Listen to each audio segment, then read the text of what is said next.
Part 1.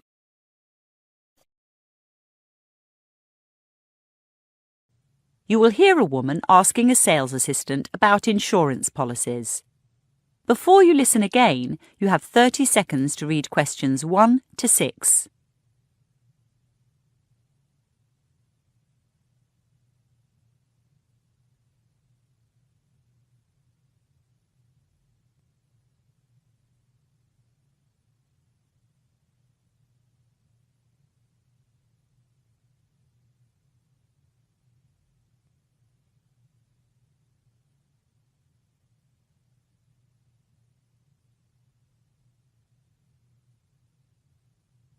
Good morning. Take a seat. I see you've picked up some of our brochures. Yes, I've been reading the one on travel. Would the travel insurance be for you or for your family as well? Just for me. So, individual. That's right. Are you looking for a basic or a comprehensive policy? To be honest, I've had basic in the past, but it didn't pay out very much. That's often true. With our company, you can be insured for different amounts. For instance, in Section 1, Baggage and Personal Effects, you can be insured for all 5 subsections or for as few as 2. I think I'd like insurance for all 5 since I'm going to some unsafe places. Wise decision. By the way, can a camera be counted as a single item, or must it be included in cameras and portable electronic equipment? If you have an expensive camera, you can nominate it as a single item. Our maximum payout is $1,500. Occasionally, people have their camera and computer stolen together. If insurance is only taken out on subsection 2, this may not cover the replacement of both things. That's what happened with my previous policy. However, in that one, there was a higher limit for lost or stolen money. Yours is only $700. These days, with credit cards, people don't carry much cash, so we've set the limit accordingly. Still, we pay out well for documents. Indeed. In the disrupted travel section, reasonable costs is written for a missed connection or an early return instead of an amount of money. What exactly are reasonable costs? Put it this way. If you miss your flight due to poor weather that is verifiable, we pay $300 per day of lost time. If you arrive at check-in as the aircraft is leaving because you overslept, we still pay out, but only $100 a day. We rely on information from the airline to determine this. Before you listen to the rest of the conversation, you have 30 seconds to read questions 7 to 10.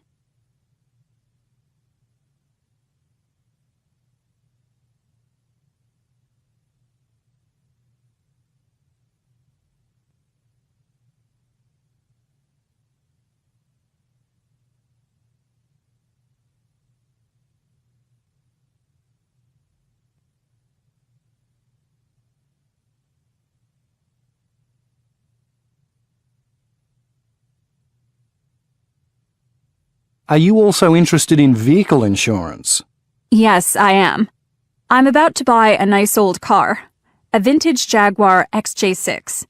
Hey, I used to have one of those, although nowadays I prefer old motorbikes.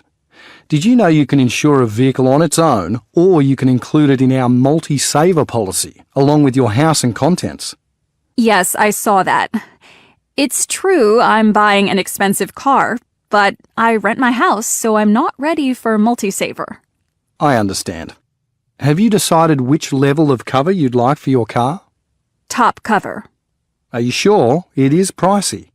I know, but last time I had insurance, I wasn't covered for storm damage. Don't tell me that was just before the November hailstorm. Uh-huh. So, I need storm damage insurance. Also, I'd like my policy to start as soon as I've paid for it. With my old one, there was a stand-down period of 2 weeks. Would you believe I backed into a wall just 3 days after I'd taken out the policy? Oh, dear. Then, I spent months fighting with the insurance company over the value of my car. I know it wasn't worth much, but it was relatively new. If you choose top cover, we agree on a value for your car and renegotiate each year to avoid disputes. Again, it's not as cheap as some, but the policy works out better in the long run. That is the end of Part 1. You now have 1 minute to check your answers to Part 1.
Section 2.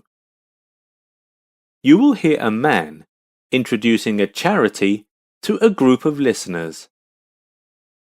First, you have some time to look at questions 11 to 16.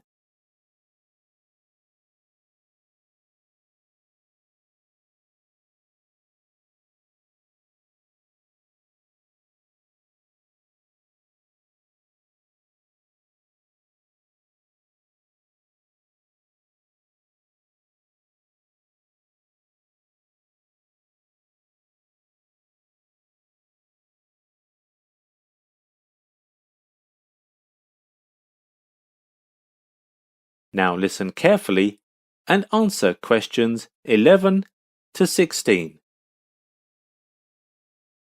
Hello everyone, thanks for attending tonight's event. Let me start with the early history of our charity, iSaver.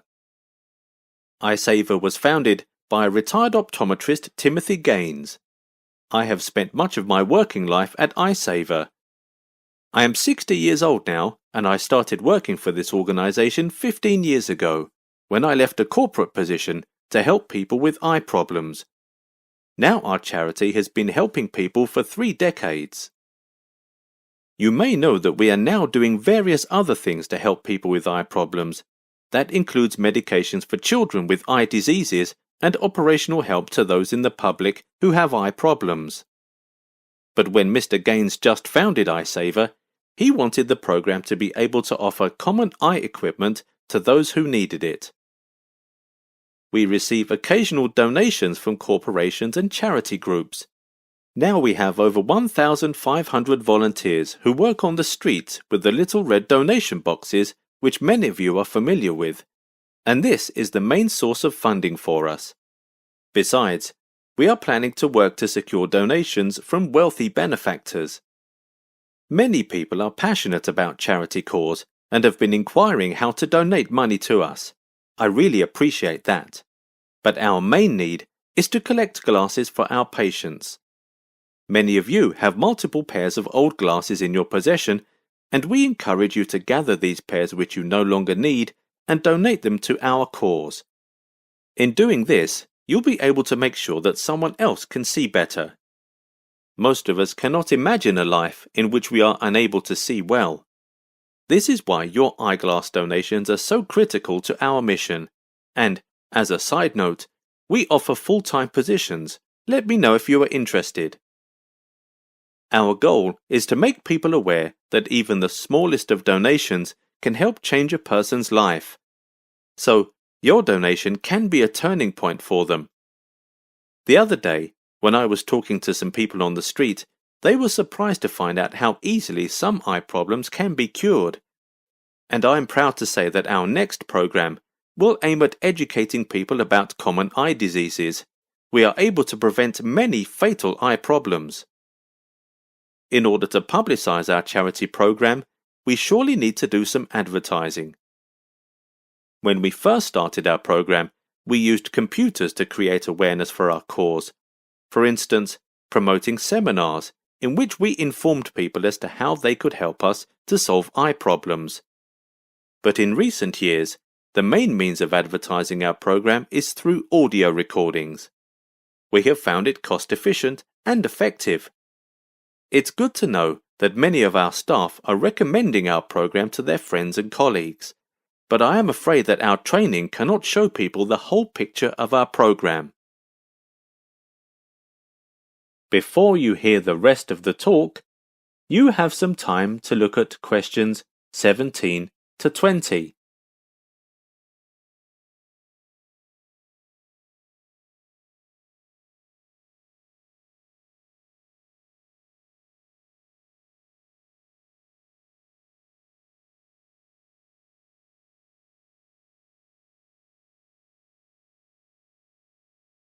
Now listen and answer questions 17 to 20. Finally, I would like to tell you about some organizations which have played important roles in the development and success of iSaver. Our affiliation with the National Vision Funding Group has allowed us to gain fame and to become even more significant. So, many people around the country are coming for our services. Our association with the Eye for the Future organization has allowed us to run cooperative ads by which we seek producers of equipment to work with us. Meanwhile, some of our staff has been sent to this organization for some special training. Their skills should be improved very soon. Also, we have had a long-time cooperation with Sam's Eye Care Institution. Our relationship with it has given us the opportunity to link with many different academic institutions, including colleges and universities with good reputation. And we have a similar friendship with a group called Youth Health. Our connection with that group allows us to link directly with young kids, since this is a crucial stage in their growth. We plan to contact with some colleges and hope that with their help, more college students could get to know our program.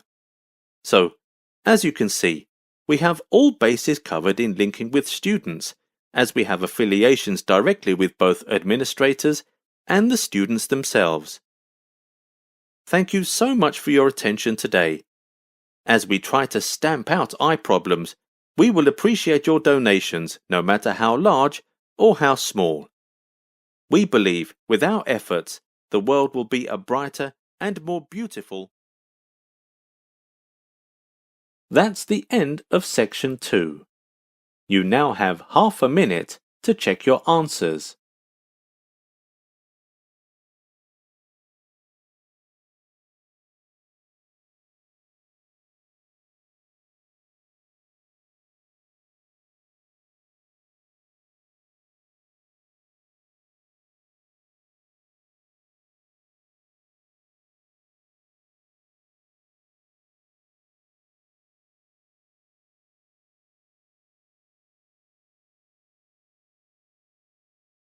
Now turn to section 3.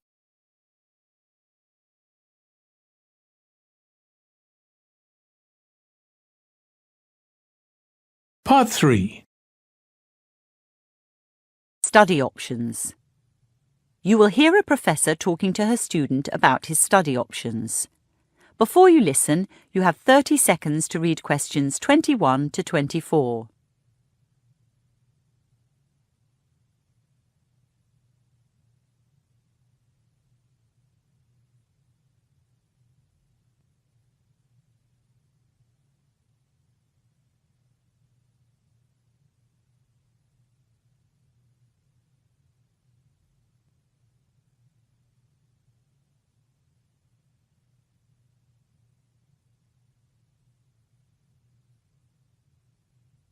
Come in, Rangi. Thank you, Professor Anderson. I've been meaning to contact you, but I just got back last night. Where have you been? Conferences in Massachusetts and New York. For physics? Yes. Great. I'm looking forward to attending conferences one day. I imagine that won't be so far away. I was extremely impressed with your classical mechanics exam. In fact, you were one of only 2 students out of 180 to get an A+. Wow. I really did enjoy the course. So how can I help you? I'm sorry to say it's a bit of a long story. You see, I've had to rethink my studies completely, and I wonder if I'm making the right decision. You're doing 2 degrees, aren't you? Science and arts. I was doing 2. I've decided to focus on science. Oh? It all came about because I wanted to study abroad for a year. I was thinking about Edinburgh. Firstly, I sought approval from the maths and physics departments. I wanted to take quantum mechanics and computer simulations at Edinburgh. Those are 3rd-year courses, right? Yeah. So I received approval from maths and physics. The stumbling block was the higher authority, the science faculty. When I submitted my application, it was rejected. What? It turns out that students who study abroad for a year can only do 1st or 2nd year courses or 3rd year courses in a subject that's not their major. I've never heard that before. Needless to say, the lecturers who approved my transfer hadn't either, and nor does the regulation appear on the science faculty website. That'd be right. This faculty is disorganised. So then I thought I'd take arts courses at Edinburgh and leave the 3rd year maths until I came back. I quickly got approval for 2nd year history and philosophy from the arts faculty. When are you heading off? That's just it. During this process, I began to think carefully about my studies. To be honest, the arts courses I've done were less challenging than the science ones, so I've decided to drop arts. Before you listen to the rest of the conversation, you have 30 seconds to read questions 25 to 30.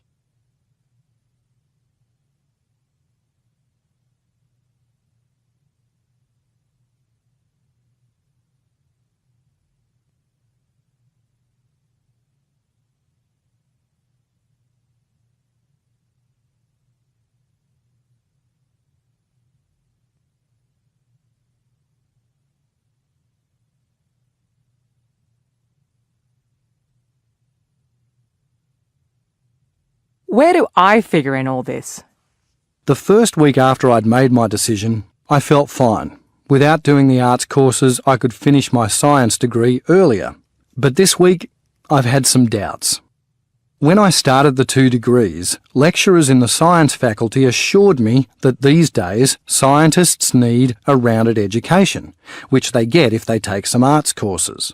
I was even told I'd learn to write and think better if I did philosophy. I do think the claims made by some lecturers are dubious. Then there's the fact that now I'm going to be stuck here next year. I was so excited about going to Europe. It is disappointing to give that up. Still, the reason I wanted to contact you, Rangi, is that I'm looking for students to work 6 hours a week in my lab. It's paid work, not highly paid, but probably better than I'm working in a bar. Also, we've just bought a new laser, which you'd learn to use. That sounds excellent. As to going abroad, why not do your postgraduate studies in the US? There's some amazing physics being done in Massachusetts. If you like, I can send you the papers from the conference. Thanks. Of course, I'd be sad to lose you if you did go abroad, but an A+ student like you has a very good chance of winning a major scholarship. Goodness, I've never even considered that. Personally, I think committing yourself to science is the way to go. Thanks, Professor Anderson. You've taken a load off my mind. Now I don't have to deal with Hegel or Leibniz. I've plenty of time to read those conference papers. That is the end of part 3. You now have 30 seconds to check your answers to part 3.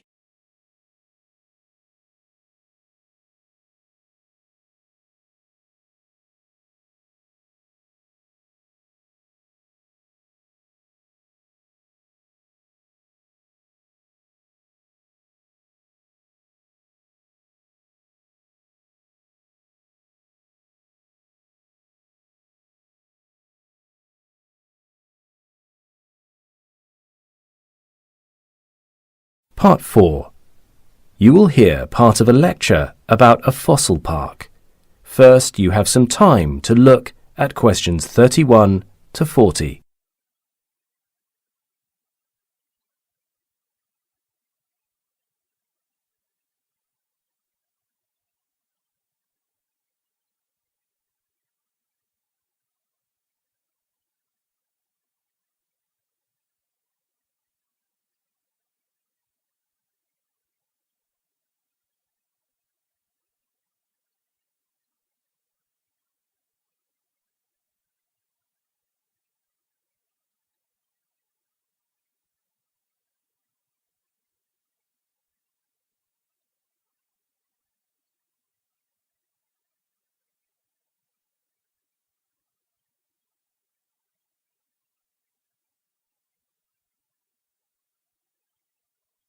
Now listen carefully and answer questions 31 to 40.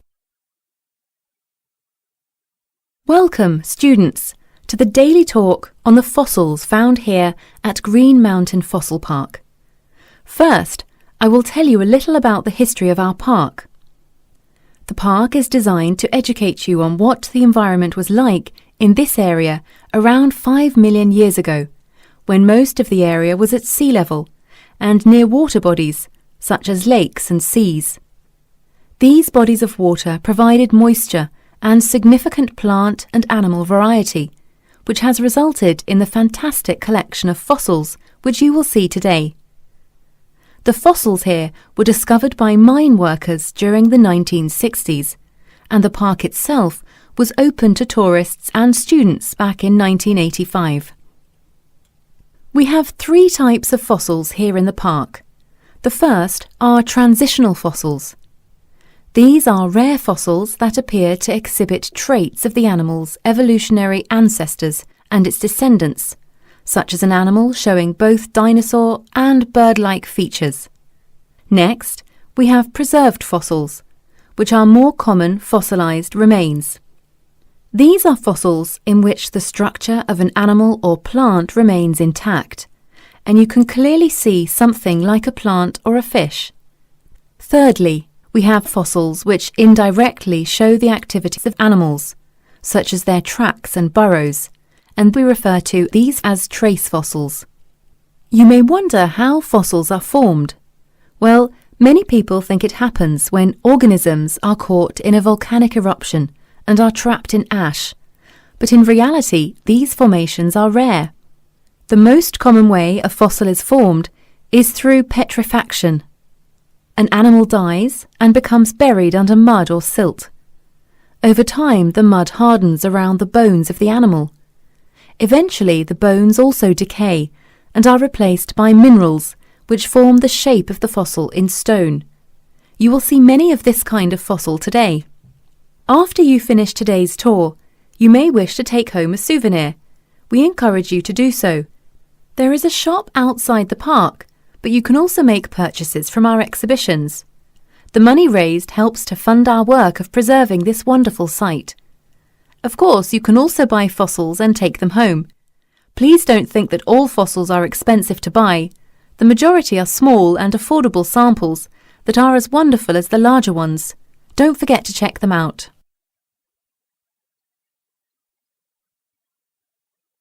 As you can see, you all have some worksheets to go through here today. These will help you to learn as much as you can from your visit. There are also some tools you will find as you go around the site. For example, there are tape measures available beside each fossil so that you can note the dimensions of each fossil. This can help us to identify different species. We also encourage you to use your specially designed notebook to record as many different types of rocks as you can.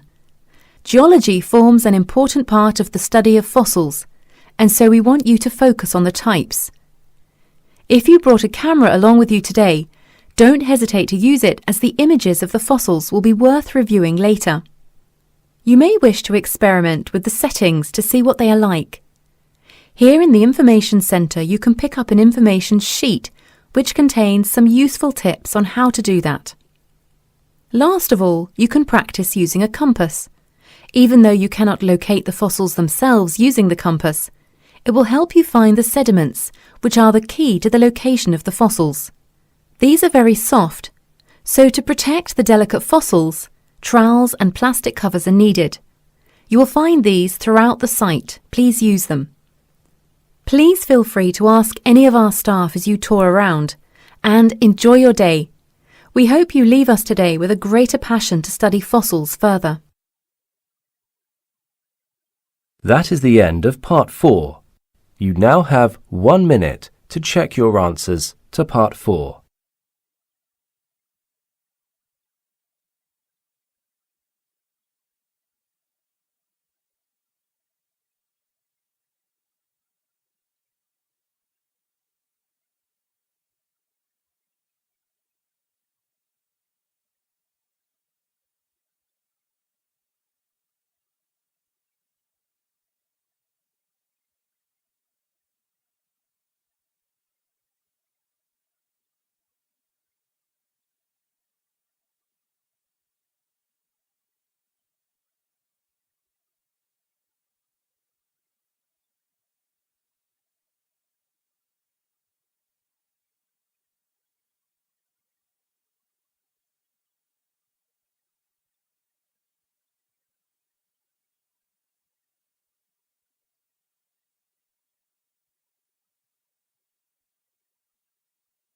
That is the end of the listening test.